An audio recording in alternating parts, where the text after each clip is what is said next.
Aksi keributan kembali terjadi di kawasan Taman Pancing, Pemogan Denpasar Selatan pada Minggu, tanggal 25 Agustus tahun 2024. Dalam video yang viral di media sosial, tampak situasi mencekam pada Minggu malam. Sejumlah masyarakat terlihat berkumpul untuk menyaksikan oknum-oknum pelaku terlibat keributan yang telah diamanahkan pihak kepolisian. Dalam video yang tersebar di media sosial, terlihat seorang pria telah diamankan oleh sejumlah orang yang diduga anggota kepolisian. Sementara terdengar sirine mobil polisi di sekitar lokasi.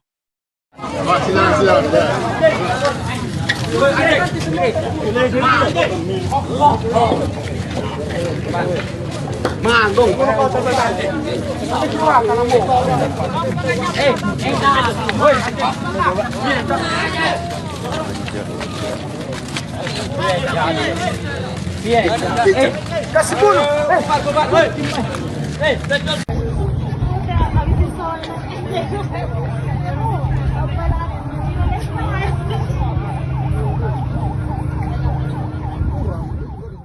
Dalam unggahan tersebut diduga aksi keributan dipicu karena pengaruh minuman keras. Sementara itu, unggahan tersebut pun dibanjiri oleh komentar pedas warganet di media sosial.